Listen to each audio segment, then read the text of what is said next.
Hello friends, welcome back to my channel PG nursing centre. I am Priyamvada Gauri. इस चैनल पर आपको नर्सिंग से रिलेटेड सारी जानकारी मिलेगी। Don't forget like, share and subscribe. Friends, आज का हमारा टॉपिक है नेशनल हेल्थ पॉलिसी। ठीक है, तो आज हम इसके बारे में डिटेल में डिस्कस करेंगे कि नेशनल हेल्थ पॉलिसी क्या होती है और एट नेशनल लेवल कितनी नेशनल हेल्थ पॉलिसीज लॉन्च करी गई थी by the government of India. तो फ्रेंड्स चलिए स्टार्ट करते हैं। A national strategy for controlling and optimising the social usage of its health knowledge of proposed objectives is called health policy. इसका मतलब ये एक तरीके की नेशनल स्ट्रेटेजी है, किस लिए? For controlling and optimising the social uses को कंट्रोल करना, ऑप्टिमाइज करना, किस रेफरल में? हेल्थ नॉलेज में। ठीक है, मतलब हेल्थ सेक्टर में हम उनको कंट्रोल करेंगे, ऑप्टिमाइज करेंगे, उनको एक तरीके से मैनेज करके एक सिस्टमेटिक वे में हम उनको लागू करेंगे, तो उसको क्या बोलते हैं? Health policy.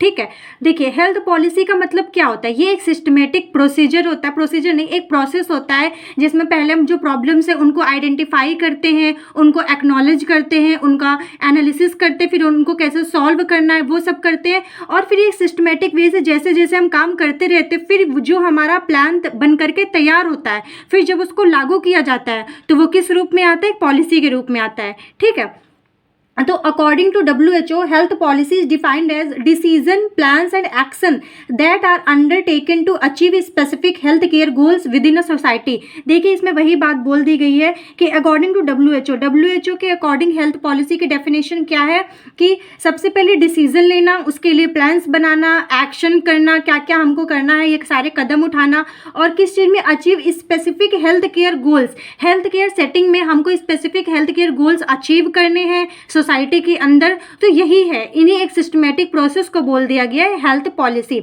आई होप कि अब आपको इसकी डेफिनेशन समझ में आ गई होगी। नेक्स्ट हम बात करते हैं नेशनल हेल्थ पॉलिसी 1983।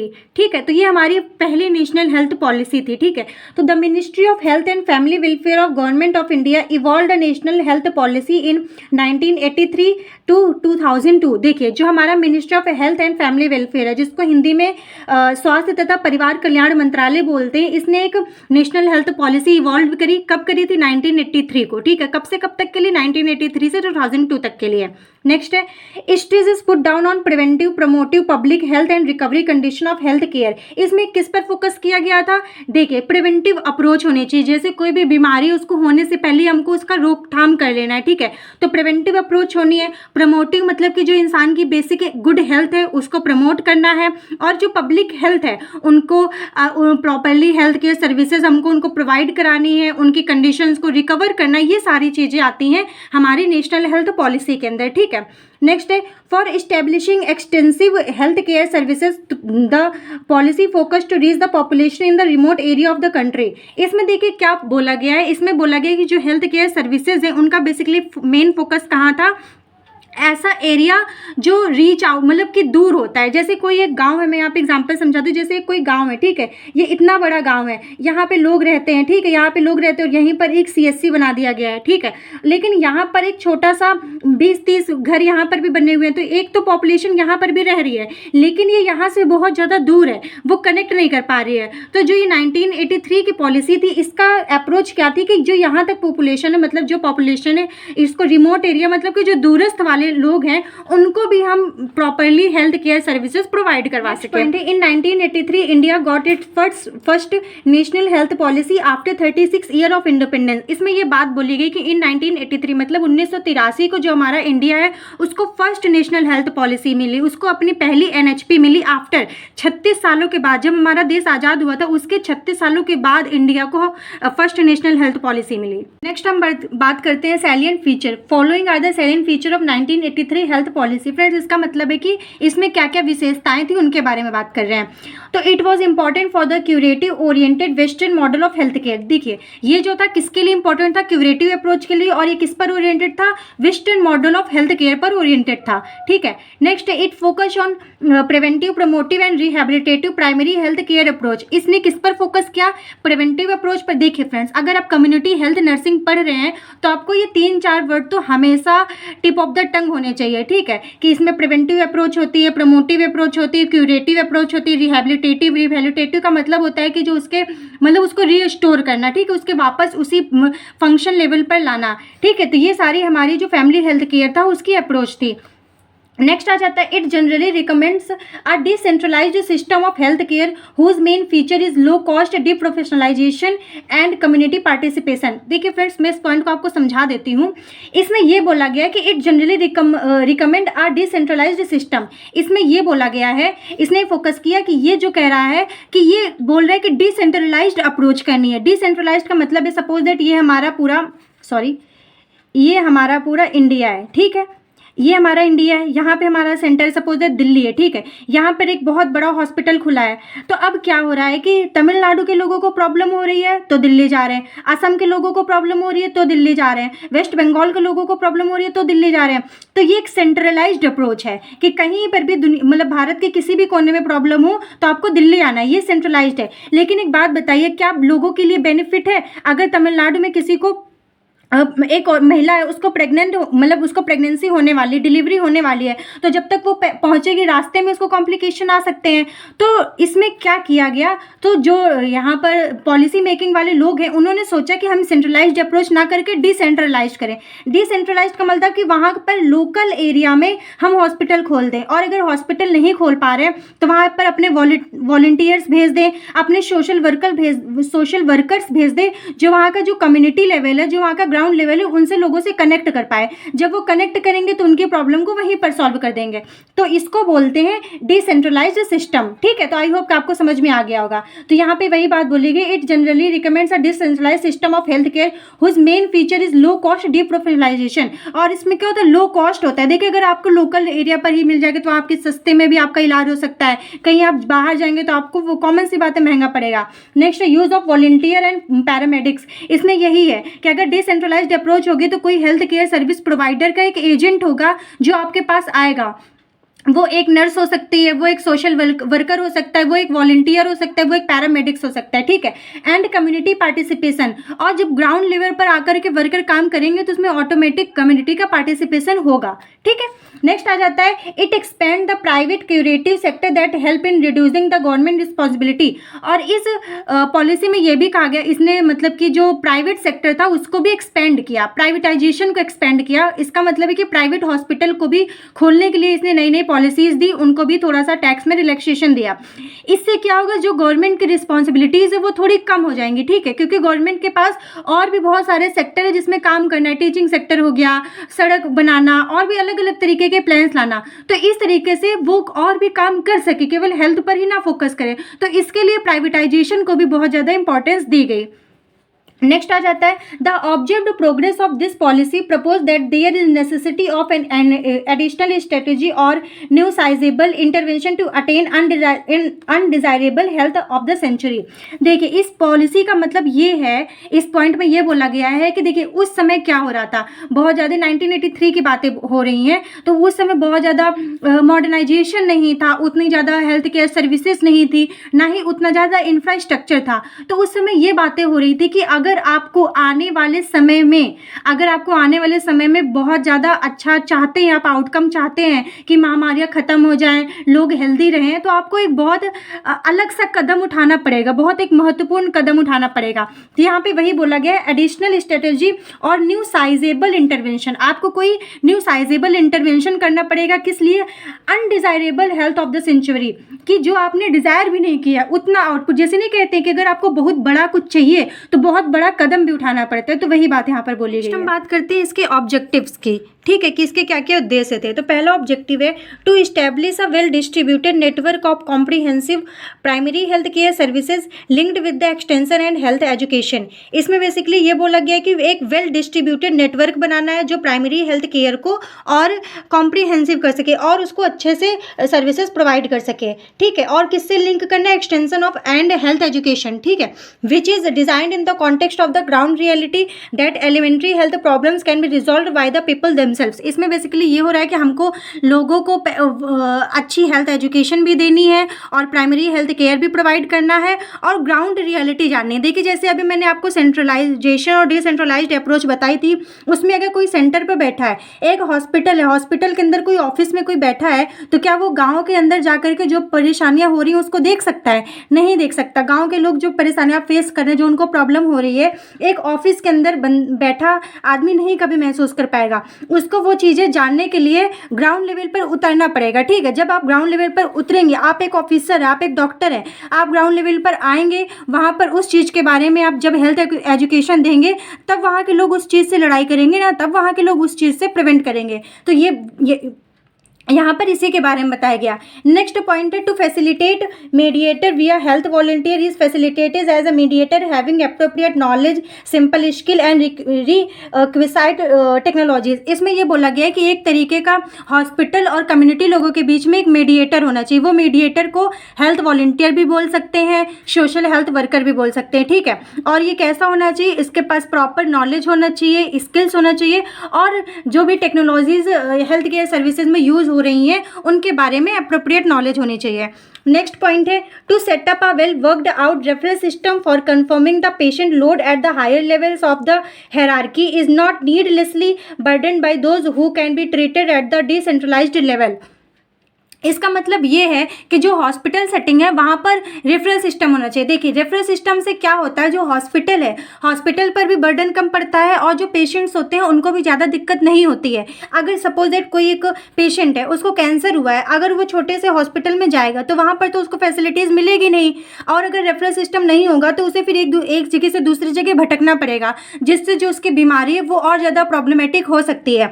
तो जब आप एक हॉस्पिटल में जाते हैं तो वहाँ से आपको कहीं पर रेफ़र किया जाता है जहाँ पर अप्रोप्रिएट जो भी बीमारी से रिलेटेड मशीनरी है, टेक्नोलॉजीज़ है, वो सब यूज़ करी जा रही हैं। तो ठीक है, तो ये रेफरल सिस्टम से क्या होता है, मरीज को भी फ़ायदा मिलता है और जो हॉस्पिटल्स होते हैं उनका भी जो बर्डन है वो कम हो जाता है। नेक्स्ट पॉइंट है to facilitate an integrated network of equally spread speciality and super speciality services. इसमें यह बोला गया है कि इंटीग्रेटेड नेटवर्क है और जहां पर हमको जो भी सर्विसेज हैं उनको इक्वली डिस्ट्रीब्यूट करना है, इनको इक्वली हमको सर्विसेज प्रोवाइड करानी है। जैसे दो गांव हैं, ए है और ए गांव है और बी गांव है, तो हमको दोनों गांव में जा करके, जैसे सपोज BCG का वैक्सीनेशन लगवाना है तो हमको दोनों गाँव में लगवाना है ना। ऐसा नहीं कि हम एक बस गाँव में लगवा दिए, दूसरे गाँव में नहीं लगवाना, ऐसा नहीं। हमको इक्वली जो भी फैसिलिटीज़ आ रही है, जो भी प्लान्स आ रहे हैं, हमको इक्वली डिस्ट्रीब्यूट करना है। Enhancement of such facilities are provided through private investment for those who can pay. देखिए इसमें है कि अगर देखिए जो लोग मिडिल क्लास से, अच्छी खासी मिडिल क्लास फैमिली से आते हैं, जो अफोर्ड कर सकते हैं, तो वो प्राइवेट हॉस्पिटल में जाकर के अपना ट्रीटमेंट ले सकते हैं और पैसा पे कर सकते हैं। लेकिन जो बिलो पॉवर्टी लाइन के नीचे के लोग आते हैं तो वो नहीं अफोर्ड कर सकते हैं, तो उनके लिए गवर्नमेंट हॉस्पिटल वो वहाँ पर जाकर के सर्विसेज ले सकते हैं। या तो वहाँ पर फ्री होंगी, और अगर फ्री नहीं होगी तो बहुत लेस अमाउंट में वहाँ पर उनको ट्रीटमेंट मिल जाता है। तो इससे क्या होता है, जो प्राइवेट हॉस्पिटल है वो भी अपना अच्छे से वर्क करते हैं और जो गवर्नमेंट हॉस्पिटल है उसमें वर्कलोड भी नहीं होता है ज़्यादा, ठीक है। तो ये बोला गया है, यहाँ पर आगे यही लिखा हुआ है, government facilities limited to those who are entitled for free use, ठीक है। नेक्स्ट आ जाते हैं नेशनल हेल्थ पॉलिसी 2000 पढ़ते हैं। This policy ensure the dedication of government towards voluntary and informed choice and agreement of citizens while assist in administering family planning services. देखिए इतना ज़्यादा आप ये समझिए, बेसिकली जो नेशनल हेल्थ पॉलिसी 2000 थी उसमें क्या फोकस किया गया, फैमिली प्लानिंग पर। आपका ये वॉलंटरी डिसीजन होता है कि आपको फैमिली प्लानिंग करना है कि नहीं करना है, ठीक है, लेकिन आपको इन्फॉर्म्ड कर दिया जाएगा, ठीक है। तो ये आ जाता है हमारा फैमिली प्लानिंग सर्विसेज के अंदर।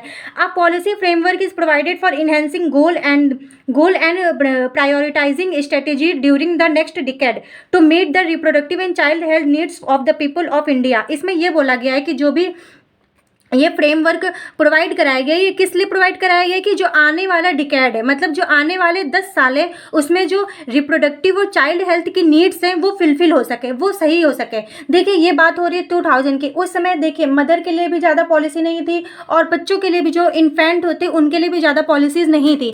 मदर की, प्रेग्नेंट वुमेन की बहुत ज़्यादा डेथ हो रही थी, या तो अभी जो बच्चा नया जन्म हो रहा है, नवजात शिशुओं की बहुत ज़्यादा डेथ हो रही थी।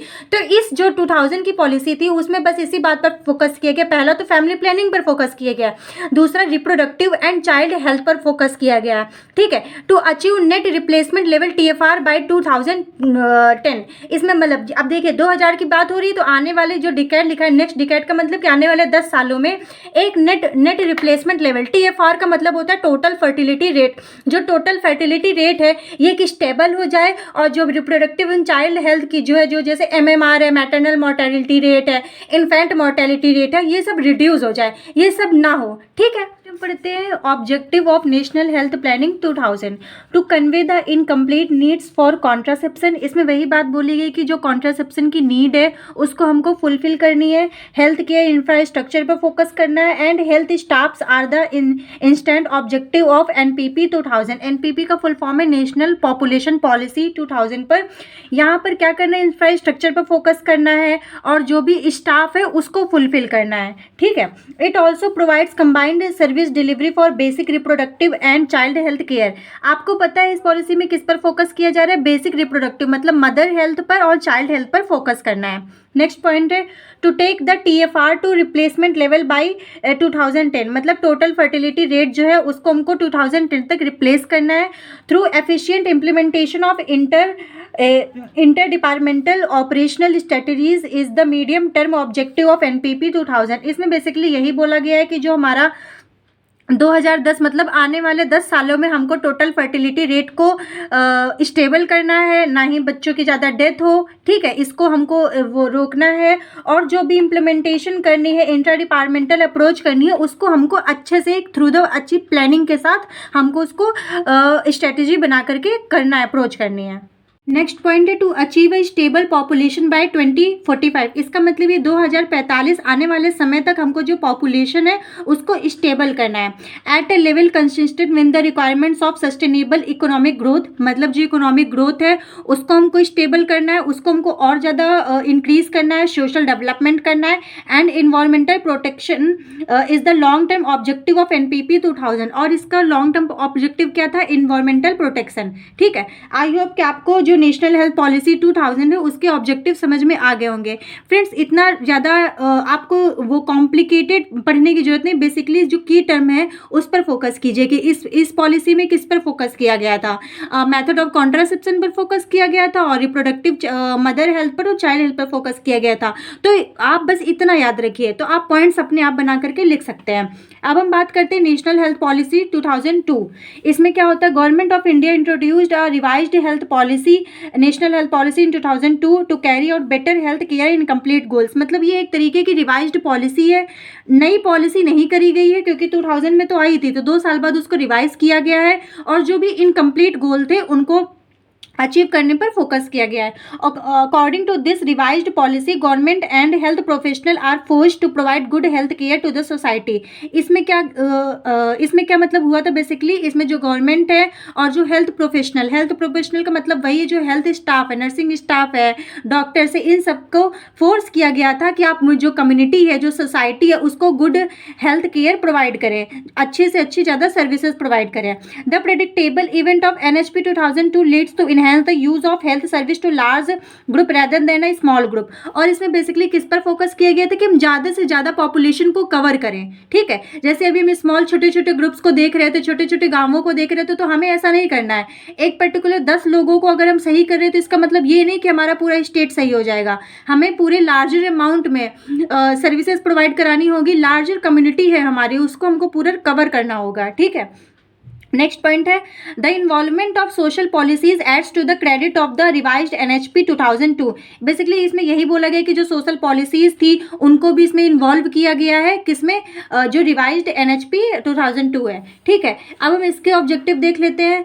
इसमें क्या है, to carry out a sustainable standard of good health of Indian population. मतलब हमें जो इंडियन पॉपुलेशन है उसमें गुड हेल्थ को प्रमोट करना है। To spread out public health system by improving the infrastructure in existing institution. मतलब इसमें यह बोला गया है कि जो अभी इंफ्रास्ट्रक्चर बना हुआ है उसको ही हमको और ज़्यादा फैसिलिटीज़ उसमें जैसे फैसिलिटीज़ प्रोवाइड करनी है, जैसे कोई एक हॉस्पिटल बना हुआ है, ठीक है, प्राइमरी हेल्थ सेंटर है, तो हमें दूसरी जगह जा करके नया पीएससी नहीं बनाना है, उसी में सारी फैसिलिटीज़ दे दें, उसी में एक्सरे कराने की मशीन रख दें, उसी में जो स्किलफुल डॉक्टर्स नर्स इनकी सब भर्तियां करवा दें। तो मतलब जो एग्जिस्टिंग इंस्टीट्यूशन है हमको उसको ही और ज़्यादा स्ट्रेंथ प्रोवाइड करनी है, ठीक है।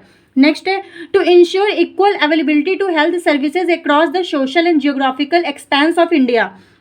इसमें ये बोला गया है कि ऑल ओवर इंडिया को हमको कवर करना है, ठीक है। ऐसा नहीं कि अगर हम केवल रूरल एरिया को कवर कर रहे हैं, अर्बन एरिया को कवर कर रहे हैं, रूरल एरिया को कवर नहीं कर रहे हैं, या तो हम केवल प्लेन एरिया पे फोकस कर रहे हैं, जो हिली एरिया है उन पर हम फोकस नहीं करें, ऐसा नहीं है। हमें ऑल ओवर इंडिया में जो हमारी पॉपुलेशन रह रही है, जो कम्युनिटी है, उनको हमको पूरा ले करके चलना है, ठीक है। नेक्स्ट पॉइंट है to increase the contribution of private sector in facilitating health services for people who can afford to pay. इसमें ये बात बोली गई है कि जो प्राइवेट सेक्टर है उनका भी हमको कंट्रीब्यूशन बढ़ाना है। क्यों? क्योंकि देखिए जो अपर मिडिल क्लास है, जो पे कर सकते हैं, अफोर्ड कर सकते हैं, तो वो वहाँ पर जा करके सर्विसेज ले लें। इससे क्या होगा, जो गवर्नमेंट सेक्टर है उनका वर्कलोड कम होगा। जब उनका वर्कलोड कम होगा तो वो ईजिली जो मिडिल क्लास, जो लोअर मिडिल क्लास है या बिलो पावर्टी लाइन के वाले लोग हैं, उन पर वो फोकस कर पाएंगे, उनकी जो हेल्थ है उसको प्रमोट कर पाएंगे, ठीक है। नेक्स्ट पॉइंट आ जाता है to provide priorities for the prevention and for first line therapeutic initiative. इसमें यह बोला गया कि हमें किस पर फोकस करना है, प्रिवेंशन पर। कोई भी बीमारी होने से पहले ही हमको रोकथाम कर लेना है, और फर्स्ट लाइन थेरेपेटिक इनिशिएटिव हमको लेकर के साथ में चलना है, ठीक है। कोई बीमारी होने से पहले ही हमको ऐसा इनिशिएटिव लेना है, हमें ऐसा कदम बढ़ाना है कि वो बीमारी हो ही ना, ठीक है। नेक्स्ट है to focus on emphasising rational use of drugs. हमें क्या करना है, इसमें हमें फोकस करना है कि जितनी भी हम ड्रग्स का यूज ले रहे हैं उसका हमको रेशनल पता हो कि ये ड्रग्स किस काम के लिए है। देखिए जब हमारे पास सही जानकारी होगी तभी हम उसका सही से उपयोग कर पाएंगे, ठीक है। नेक्स्ट है to enhance approach of tried system of traditional medicine. और इसमें लास्ट में ये बोला गया है कि इसका ऑब्जेक्टिव एक क्या था कि ट्राइड सिस्टम जो ट्रेडिशनल मेडिसिन है उसका भी यूज़ करके चलना है। इसमें आप बेसिकली आयुष की बात कर सकते हैं, ठीक है, होम्योपैथी हो गई, इन सब दवाओं का भी हमको लेकर के साथ में चलना है। हम पढ़ते गोल्स ऑफ NHP 2002, मतलब 2002 में जो रिवाइज्ड पॉलिसी आई थी इसके क्या गोल थे। तो इसमें क्या था, इरेडिकेशन ऑफ पोलियो एंड योस, ये जो पोलियो था इसको इरेडिकेट करना था। तो इसको कब तक करना था, 2005। ये अचीवमेंट के कि हमको इस वर्ष तक हमको ये गोल को अचीव करना है। तो आप एक बार इसको देख लीजिएगा, ठीक है। जैसे एलिमिनेशन ऑफ लेप्रोसी है, इसको भी 2005 तक है। एलिमिनेशन ऑफ काला आजार है, एलिमिनेशन ऑफ लिम्फेटिक फाइलेरियासिस है, achieve of zero level growth of HIV AIDS है, reduction of mortality by 50% on account of tuberculosis malaria, मतलब कि ट्यूबरकुलोसिस मलेरिया से जो मरने वाले मृत्यु की दर है वो 50% तक कम हो जाए। तो ये सारे हमारे गोल्स थे, ठीक है। तो आप इनको लिस्ट डाउन कर सकते हैं, अगर आप याद कर सकते हो तो याद कर दे, एग्जाम में लिखेंगे तो आपको ही फायदा होगा, ठीक है, नंबर अच्छे मिलेंगे। नेक्स्ट हम पढ़ते हैं नेशनल हेल्थ पॉलिसी 2017, ठीक है। ये कब आई है, 2017 में। इसमें क्या होता है देखते हैं। On 15 March 2017 the ministry of health and family welfare establish the national health policy 2017, ठीक है। समझ में आ ही गया कि 15 मार्च 2017 को ministry of health and family welfare ने ये पॉलिसी को इस्टेब्लिश किया था। The main aim of this policy is to focus on sick care to wellness. इसमें बेसिकली क्या था, इसमें क्या फोकस किया गया है कि सिक केयर, जो बीमार है, बीमारी की देखभाल से लेकर के वेलनेस का मतलब जब वो जो बेबी बोल रही हूँ, मतलब जो बच्चा होता है या जो भी पेशेंट होता है वो पूरा क्योर हो जाए, ठीक है, वहाँ तक हमको फोकस करना है। By encouraging the prevention and wellbeing of the people, कैसे इनकरेज करते हुए ताकि वो प्रिवेंशन को अप्रोच कर सके, प्रिवेंटिव अप्रोच ले सके और वेलबींग हो सके, लोगों का भला हो सके।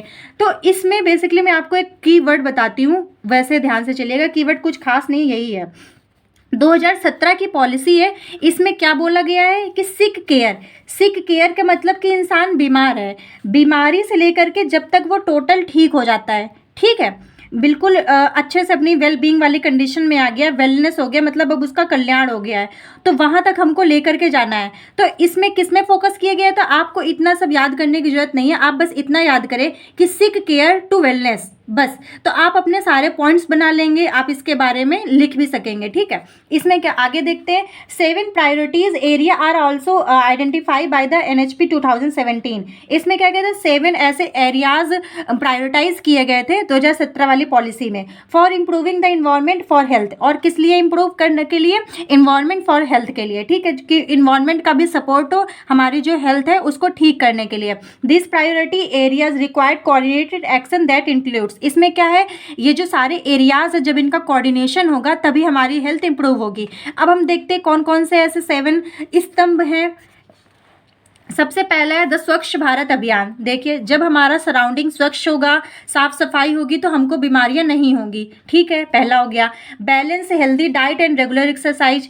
जब हम हेल्दी डाइट कंज्यूम करेंगे, बैलेंस हमारी हेल्दी वो बैलेंस डाइट होगी, रेगुलर एक्सरसाइज करेंगे तो भी हम ठीक रहेंगे। तो ये कहीं ना कहीं कहाँ जा रहा है कि हमारी हेल्थ को इम्प्रूव कर रहा है। Addressing tobacco, alcohol and substance abuse. हमें लोगों को जागरूक करना है, लोगों को हेल्थ एजुकेशन देनी है कि जो टोबैको, एल्कोहल हो गया कोई या कोई ड्रग्स हो गया, उसका जो कंजप्शन है उसको अवॉइड करें, उसको बिल्कुल मना करें, प्रोहिबिट करना है, ठीक है। नेक्स्ट है यात्री सुरक्षा, prevent death due to rail and road traffic accident. जो भी RTA हो रहे हैं या जो भी रेल के थ्रू एक्सीडेंट्स हो जाते हैं, ट्रैक पर एक्सीडेंट्स हो जाते हैं, इस पर भी हमको रोक करनी है, ठीक है, रोकथाम करना है। तो इसके लिए क्या है, यात्री सुरक्षा पर भी हमको फोकस करना है। नेक्स्ट है निर्भया नारी, एक्शन अगेंस्ट जेंडर वायलेंस। जो भी जेंडर वायलेंस होता है, रेप होता है, इन सबके भी अगेंस्ट हमको आवाज़ उठानी है। तो कहीं ना कहीं हम जब हमारा सराउंडिंग सही होगा तो हम लोग अपने आप सही होंगे, ठीक है।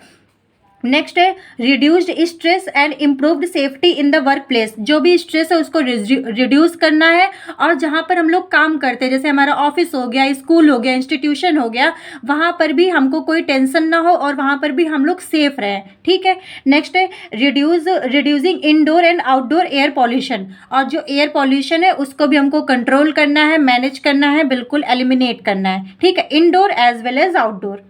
नेक्स्ट हम इसके ऑब्जेक्टिव पढ़ते हैं। To increase public health investment from 1.4% to 2.5% of GDP with more than 2/3 of those resources going towards primary health care. इसमें बेसिकली क्या है कि जो इन्वेस्टमेंट है पब्लिक हेल्थ केयर का उसको हमको इंक्रीज करना है। उस समय 1.4% था तो उसको इंक्रीज करके 2.5% GDP का करना है। नेक्स्ट है to provide a larger package of comprehensive primary health care through health and wellness centre.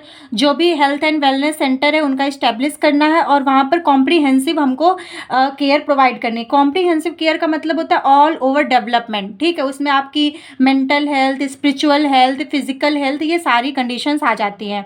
Next है to provide complete package that will include care for major non communicable disease, geriatric health care, mental health, palliative care and rehabilitative care services. यहीं पर जैसे बात करी गई complete package होगा जिसके अंदर क्या क्या इंक्लूड होगा, मेजर नॉन कम्युनिकेबल डिजीज के अंदर जैसे अस्थमा आ जाता है, कैंसर आ जाता है, डायबिटीज मेलाइटस आ जाता है, ये सब चीज़ें। जीरियाट्रिक केयर हेल्थ केयर का मतलब कि जो ओल्ड एज पीपल होते हैं उनके केयर करना। मेंटल हेल्थ का मतलब वही depression, anxiety, stress. Palliative care and rehabilitative care service. Rehabilitative का भी मतलब होता है जो अपने वापस अपनी पुनः फंक्शनल स्टेज पर जाना, ठीक है। तो इसका पूरा कंप्लीट पैकेज है, इसे हमको लोगों को देना है, ठीक है, कॉम्प्रिहेंसिव अप्रोच हमको रखनी है।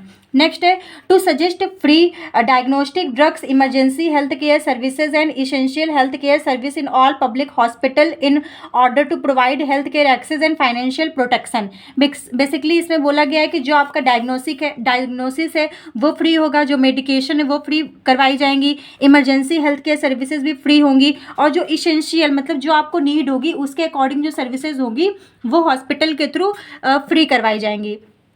Next to provide regular tracking of disability adjusted life years index to estimate the burden of disease and its major categories trends by 2022। इसका मतलब ये कि जो 2022 तक हमको क्या करना है, डिसेबिलिटी एडजस्टेड लाइफ ईयर्स ये देखना, इसका इंडेक्स है, इसमें हम ट्रैक करेंगे लोगों को कि कितनी बीमारियों का बर्डन बढ़ रहा है, कौन कौन से मेजर कैटेगरीज है बीमारियों की, ये सब चीज़ें देखना है, ठीक है। नेक्स्ट आ जाता है to provide improvement and enhancement in the regulatory environment by preparing system for setting standard ensuring quality of health care. वही है कि जो हमारी क्वालिटीज़ है हेल्थ केयर सिस्टम में, उसको हमको इम्प्रूव करना है, इन्हेंस करना है। कैसे? रेगुलेटरी इन्वायरमेंट, जो इन्वायरमेंट है उसको भी हम प्रिपेयर करेंगे, मतलब जैसे अभी हम लोगों ने ऊपर पढ़ा था कि जो पोल्यूशन है उन सबको हमें साइड करेंगे, ठीक है, अच्छे से। नेक्स्ट आ जाता है, ये पॉइंट हम लोगों ने पढ़ लिया, ठीक है। अब हम 7th नंबर पढ़ते हैं। To help in the improvement of existing regulatory system both for facilitating drugs and devices manufacturing to promote make in India and also improve medical education. जो मेक इन इंडिया है, ये project के through जैसे कोई भी हम लोग नया इन्वेंशन करते हैं मेडिकल सेक्टर में, तो इन सब चीज़ों को हमको प्रमोट करना है, ठीक है। नेक्स्ट है to promote development of mid-level services provider, public health cadre, nurses, practitioner to improve availability of appropriate health human resources। जो हमको जो मिड लेयर सर्विसेज प्रोवाइडर है, मिड लेयर का मतलब कि डॉक्टर और पेशेंट के बीच में जो लोग आ रहे हैं उनका हमको प्रमोशन करना है, मतलब उनका डेवलपमेंट करना है। इसमें नर्सेज स्टाफ आ जाएगा, पैरामेडिकल आ जाएगा, सोशल वर्कर आ जाते हैं, ठीक है, आशा एएनएम, ये सब लोग आ जाते हैं। उनका हमको डेवलपमेंट करना है ताकि वो अप्रोप्रिएट जो रिसोर्सेज है वो लोगों तक पहुंचा सके, ठीक है। नेक्स्ट है to make sure that the 2 beds per 1000 population are easily available within golden hours. It also suggest increasing the life expectancy from 67.5 to 70 years by 2025। इसका मतलब ये है कि to make sure that the 2 beds per 1000 population, जो 2 bedded hospital है, ये friends पता है 2017 की बात करी जा रही है, तो 1000 पॉपुलेशन पर इजीली अवेलेबल हो। गोल्डन आवर्स का मतलब होता है कि जब पेशेंट को नीड है, जैसे इमरजेंसी में रात को 2 बजे पेशेंट को नीड है, तो उस समय अगर उसको बेड मिल जाता है, ठीक है, ईजिली, तो वो तो उसका गोल्डन टाइम हुआ ना। हाँ, तो नीड के अकॉर्डिंग अगर नीड के समय पर उसको बेड मिल रहा है तो उस समय हमको अवेलेबिलिटी करानी है 2 बेड्स पर 1000 पॉपुलेशन। और ये भी सजेस्ट करना है जो लाइफ एक्सपेक्टेंसी है जो लोगों की, जैसे कहते हैं कि लोग अब आजकल 60 साल तक एवरेज लाइफ हो रही है, 65 साल हो रही है, तो हमको यहाँ पे लिखा हुआ है 67 साल से बढ़ा करके 70 साल तक, मतलब 67 से 70 तक हमको एवरेज लेकर के चलना है।